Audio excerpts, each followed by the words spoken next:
الحمد لله وكفى وسلام على عباده الذين اصطفى أما بعد فأعوذ بالله من الشيطان الرجيم بسم الله الرحمن الرحيم يا أخت هارون ما كان أبوك امرأ سوء وما كانت أمك بغيا فأشارت إليه قالوا كيف نكلم من كان في المهد صبيا قال إني عبد الله آتاني الكتاب وجعلني نبيا صدق اللہ العظیم۔ آج میں جس ٹاپک پر بات کرنا چاہتا ہوں وہ یہ ہے اسلام میں عورت کا مقام۔ اسلام نے عورت کو بہت مرتبہ، بہت مقام اور بہت عزت عطا کی ہے، ورنہ زمانہ جاہلیت کے اندر عورت کو نہ تو کوئی مقام حاصل تھا، نہ کوئی عزت حاصل تھی، نہ ہی کوئی مرتبہ حاصل تھا۔ اگر عورت کے مخصوص ایام شروع ہو جاتے تو عورت کو گھر کے کسی کمرے میں بند کر دیا جاتا یا جنگل کے کسی درخت کے ساتھ باندھ دیا جاتا تھا، عورت کو سزا دی جاتی تھی۔ اور اگر خدا نخواستہ کسی عورت کا خاوند فوت ہو جاتا تو اس کو یہ سزا دی جاتی کہ ساری زندگی وہ بیوہ ہی رہے گی، وہ دوسری شادی نہیں کر سکتی۔ اور جب وراثت تقسیم ہوتی تو اس عورت کو وراثت کے اندر کوئی حصہ نہیں ملتا تھا۔ بات تو یہاں تک پہنچ چکی تھی کہ اگر کسی کے ہاں بچی پیدا ہوتی تو اس کو زندہ درگور کر دیا جاتا۔ اسی طرح حضور نبی کریم صلی اللہ علیہ وسلم کے پاس ایک صحابیہ فرمایا، یا رسول اللہ صلی اللہ علیہ وسلم، مجھ سے بہت بڑی غلطی ہو گئی ہے، مجھ سے ایک بہت بڑا گناہ ہو گیا۔ حضور نبی کریم صلی اللہ علیہ وسلم نے پوچھا، میرے صحابی بتاؤ کیا گناہ ہوا ہے؟ تو انہوں نے بتایا، یا رسول اللہ صلی اللہ علیہ وسلم، شادی کے بڑے عرصے بعد اللہ نے ایک بیٹی عطا کی۔ جس وقت بیٹی پیدا ہوئی تو میں گھر میں نہیں تھا، میں سفر پہ تھا۔ میری بیوی نے یہ بات مجھ سے چھپائی رکھی اور اپنی بیٹی کو اپنی بہن کے گھر، بچی کی خالہ کے گھر چھوڑ آئی، اور بچی کی پرورش وہاں پہ ہوتی رہی، بچی بڑی ہوتی رہی۔ ایک دن میں سفر سے جلدی واپس آیا تو میں نے دیکھا کہ گھر کے صحن میں وہ بچی کھیل رہی تھی۔ میں نے بیوی سے پوچھا، یہ بچی کون ہے؟ پہلے تو اس نے مجھ سے چھپایا، ادھر ادھر کی باتیں کرنے لگی، لیکن پھر اس نے مجھے بتا دیا کہ یہ تمہاری ہی بیٹی ہے، اور میں نے اس کو اس خوف سے اپنی بہن کے گھر چھوڑ آئی تھی کہ کہیں، کیونکہ اس وقت حالات ایسے ہیں کہ بچی پیدا ہوتی ہے تو اس کو زندہ درگور کیا جاتا ہے، اس ڈر کی وجہ سے میں اس کو اپنے بہن کے گھر چھوڑ آئی تھی۔ تو ابھی ہم اس کی پرورش کریں گے، ابھی ہم اس کو کوئی تکلیف نہیں پہنچائیں گے۔ وقتی طور پہ خاوند خاموش رہا، بچی کے ساتھ تھوڑا مانوس ہوا، باتیں کرنے لگا، کھیلنے لگا، کیونکہ جو بچے ہوتے ہیں وہ بڑے پیارے ہوتے ہیں۔ ہر کسی کا دل کرتا ہے کہ میں بچوں کے ساتھ کھیلوں، پیار کروں، محبت کروں۔ تو وقتی طور پہ کھیلنے لگا، لیکن کچھ دن گزرے تو مکہ کے جو لوگ تھے وہ تانا زنی کرنے لگے۔ وہ کہنے لگے کہ تمہارے ہاں ایک بیٹی ہے، تم اس کی پرورش کر رہے ہو، تو اگر تم نے اس کو نقصان نہ پہنچایا، تم نے اس کو قتل نہ کیا تو ہم تجھے قتل کریں گے۔ تو اس نے اپنی بیوی سے کہا کہ مجھے لوگ تانا دیتے ہیں، تو تم اس کو تیار کرو، میں اس کو اس کی خالہ کے گھر چھوڑ آتا ہوں یا اس کے ماموں کے گھر چھوڑ آتا ہوں۔ بیوی نے تیار کر دیا، بچی کو تیار کر کے لے کے جا رہے ہیں، راستے میں ایک کدال بھی لے لی۔ جنگل میں پہنچ کر گڑھا کھودنا شروع کر دیا۔ بچی پوچھتی ہے کہ ابا جان کیا کر رہے ہو؟ تو میں نے نہیں بتایا۔ گڑھا ہم کھودتے رہے، میری بچی بھی میرے ساتھ مدد کرتی رہی۔ جب کبھی میرے کپڑوں کے اوپر مٹی پڑتی تو میری بچی میرے کپڑوں سے مٹی کو بھی صاف کرتی۔ وہ صحابی فرماتے ہیں، جس وقت میں یہ بات سنا رہا تھا، حضور نبی کریم صلی اللہ علیہ وسلم کی آنکھوں میں آنسو جاری تھے۔ فرماتا ہے کہ میں نے گڑھا کھودا اور گڑھا کھود کے اس بچی کو اس کے اندر رکھ دیا، اور بچی چیختی چلاتی رہی، اور میں نے گڑھے کے اندر مٹی ڈال دی اور گڑھے کو بند کر دیا۔ میں، یا رسول اللہ صلی اللہ علیہ وسلم، میں اس گناہ سے بڑا پریشان ہوں، پتہ نہیں میرا یہ گناہ اللہ مجھے معاف کریں گے یا نہیں کریں گے۔ تو زمانہ جاہلیت کے اندر عورت کو کوئی مقام، کوئی مرتبہ، کوئی عزت حاصل نہ تھی۔ اسلام نے عورت کو مقام عطا کیا ہے، اور ایسا مقام عطا کیا کہ 4 مرتبے اللہ نے عطا کیے ہیں۔ فرمایا کہ اگر بیٹی کی شکل میں ہے عورت، بیٹی کی شکل میں ہے تو وہ رحمت ہے اپنے باپ کے لیے، اور اگر بہن کی شکل میں ہے تو وہ عزت اور ناموس ہے اپنے بھائی کے لیے، اور اگر وہ بیوی کی شکل میں ہے تو فرمایا کہ عورت اپنے خاوند کے ایمان کو، نصف ایمان کو مکمل کرنے والی ہے، اپنے خاوند کا نصف ایمان ہے۔ اور اگر وہ عورت ماں ہے تو فرمایا وہ ایسی ماں ہے کہ اس کے قدموں تلے جنت ہے۔ تو یہ سارا مرتبہ، یہ سارا مقام اللہ تعالیٰ نے اسلام کے ذریعے عورت کو عطا کیا۔ زمانہ جاہلیت کے اندر کچھ بھی مقام حاصل نہ تھا، لیکن اسلام نے یہ ساری دولت عطا کی، اسلام نے یہ سارا مرتبہ، ساری عزت عورت کو عطا کی کہ بیٹی کی شکل میں ہے رحمت، بہن کی شکل میں ہے عزت اور نموز، بیوی کی شکل میں ہے تو خاوند کا ایمان مکمل کرنے والی ہے، نصف ایمان ہے، اور اگر ماں ہے تو ماں کے قدموں تلے جنت ہے۔ یہ سارا مرتبہ اللہ نے اسلام کے ذریعے عورت کو عطا کیا۔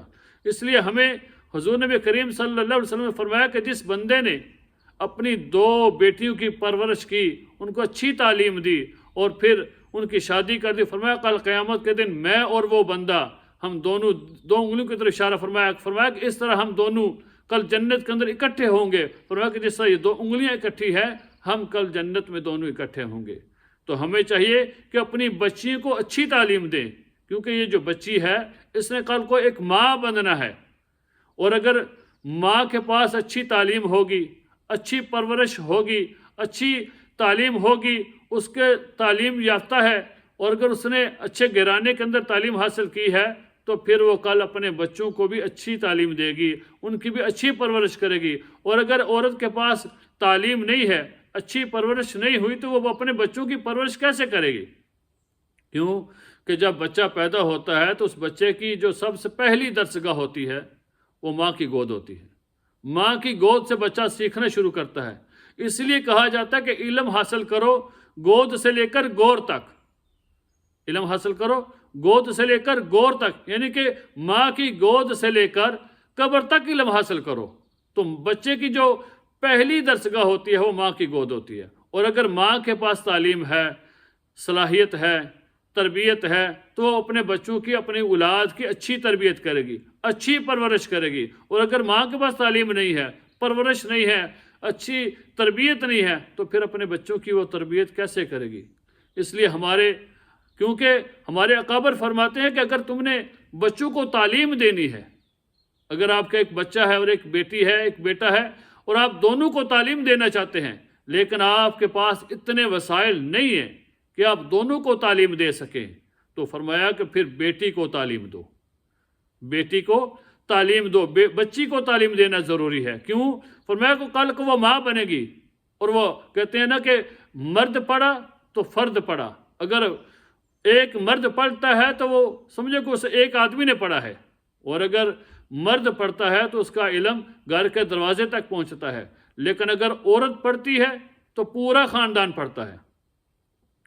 عورت پڑھتی ہے تو اس کا علم 7 نسلوں تک جاتا ہے، اس کی تربیت کا فیض چلتا رہتا ہے۔ تو عورت کو تعلیم دینا ضروری ہے۔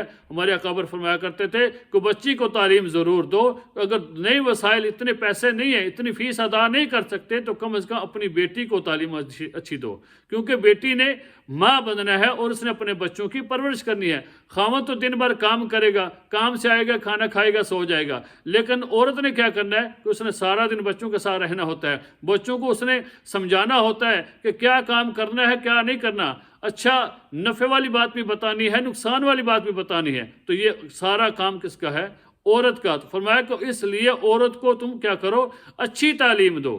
اگر عورت کو اچھی تعلیم نہیں ملے گی تو وہ اپنے بچوں کی پرورش کس طرح کرے گی؟ اور اگر عورت کے اوپر کوئی داغ لگتا ہے، عورت کے پاس تعلیم نہیں ہے، تو عورت کے اوپر کوئی داغ لگتا ہے، کوئی دبا لگتا ہے، تو عورت کے اوپر لگا ہوا داغ پورے خاندان کے اوپر لگتا ہے، باپ کے اوپر لگے گا، بھائی کے اوپر لگے گا، ماں کے اوپر لگے گا۔ اور یہی قرآن کریم کے اندر اللہ تعالیٰ نے ہمیں بتایا کہ جس وقت حضرت مریم علیہ السلام کے ہاں اللہ نے بیٹا پیدا کیا اور حضرت عیسیٰ علیہ السلام کی پیدائش ہوئی، وہ جب لے کر اپنے گھر والوں کے پاس آئی، اپنے قوم والوں کے پاس آئی، تو انہوں نے کیا کہا؟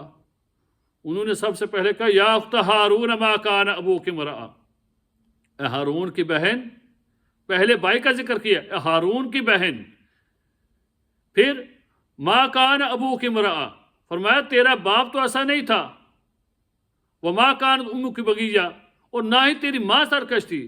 پہلے بھائی کا ذکر کیا کہ ہارون کی بہن، پھر باپ کا ذکر کیا، پھر ماں کا ذکر کیا۔ فرمایا کہ گویا کہ ایسے ہے جیسے ایک عورت کے اوپر داغ لگے، دبا لگے تو وہ پورے خاندان کے اوپر دبا لگتا ہے، پورے خاندان کے اوپر وہ داغ لگتا ہے۔ تو اس لیے وہ تو حضرت مریم علیہ السلام تھی، تو اللہ نے ان کو اتنا مرتبہ اور عزت عطا کی کہ جس وقت وہ بچہ لے کر آئے، قوم والوں نے پوچھا کہ یا اخت ہارون ما کان ابوک امرأ سوء وما کان امک بغیہ، تو انہوں نے کیا کیا کہ انہوں نے بچے کی طرف اشارہ کیا، فاشارت الیہ قالوا کیف نکلم من کان فی المہد صبیا۔ وہ قوم والے کہنے لگے کہ یہ تو بچہ، ہم ان سے کیسے کلام کریں، ہم کیسے اس سے بات کریں، یہ تو بچہ ہے۔ تو اللہ تعالیٰ نے اس بچے کو بھی زبان عطا کی، اور وہ بولے قال انی عبد اللہ، بے شک میں اللہ کا بندہ ہوں، آتانی الکتاب وجعلنی نبیا، اللہ نے مجھے کتاب عطا کی ہے اور مجھے اللہ نے نبی بنایا ہے۔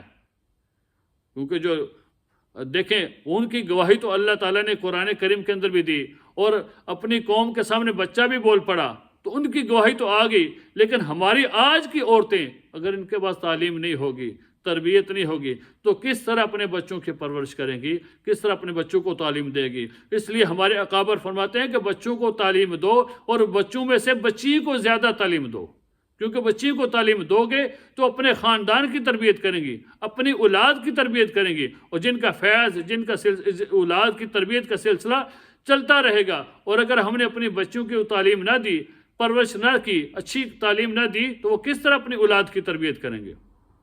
کہتے ہیں نا کہ جس وقت کسی بزرگ نے کہا کہ عزت، مال اور علم، یہ تینوں ایک مقام پہ رہتے تھے، ایک ہی جگہ پر رہتے تھے۔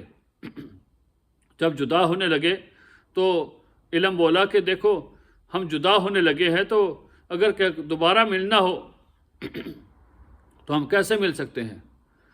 تو علم نے کہا کہ اگر دوبارہ ملنا ہو تو علم حاصل کرنا ہو، کسی کا علم ضائع ہو جائے، وہ کسی مدرسے میں چلا جائے، مسجد میں چلا جائے، اسکول میں چلا جائے، تو اس کو علم حاصل ہو جائے گا، اس کو دوبارہ علم مل جائے گا۔ مال بولا اگر کسی کا مال ضائع ہو جائے، دولت ضائع ہو جائے، وہ بازار میں جا کے تجارت کرے، تو جب تجارت کرے گا اس کو اس کا مال دوبارہ مل جائے گا۔ عزت خاموش رہی۔ مال نے اور دولت نے پوچھا، مال نے اور علم نے پوچھا کہ ہم نے اپنا پتہ بتا دیا دوبارہ ملنے کا، تم نہیں بولتی، تم بھی اپنا پتہ بتاؤ۔ عزت بولی کہ اگر عزت ایک دفعہ چلی جاتی ہے تو پھر وہ دوبارہ نہیں ملتی، عزت پھر دوبارہ واپس نہیں آتی۔ تو عورت کے اوپر جو داغ لگتا ہے، جو دبا لگتا ہے، وہ پھر پورے خاندان کے اوپر لگتا ہے۔ تو اس لیے ہمیں اپنے بچوں کی تعلیم، اپنی اولاد کی تربیت اچھی کرنی ہے، تاکہ کل کو ہمارے بچے اپنی اولاد کی اچھی تربیت کر سکیں، ان کی اچھی پرورش کر سکیں۔ اگر آج ہم نے اچھی تعلیم اور اچھی پرورش نہ دی ان کو، تو ایک تو ان کا حق ضائع ہوگا۔ فرمایا کہ جب بچہ پیدا ہوتا ہے تو اس کے تو حق ہیں، ایک تو اس کو اچھا نسب دو، اچھا نام دو، پھر اس کی اچھی تعلیم اور اچھی پرورش کرو۔ اور حضور نبی کریم صلی اللہ علیہ وسلم نے فرمایا کہ جس بندے نے اپنی 2 بچیوں کی اچھی پرورش کی، ان کو اچھی تعلیم دی، پھر شادی کر دی، فرمایا کل قیامت کے دن میں اور وہ دونوں جنت میں دونوں اکٹھے ہوں گے۔ فرمایا کہ اس طرح اکٹھے ہوں گے جس طرح 2 انگلیاں ہاتھ کی اکٹھی ہوتی ہیں۔ تو اللہ تعالیٰ سے دعا ہے کہ اللہ تعالیٰ ہمیں اولاد کی اچھی تربیت کرنے کی اور اپنی بچیوں کو اچھی تعلیم دینے کی توفیق عطا فرمائے۔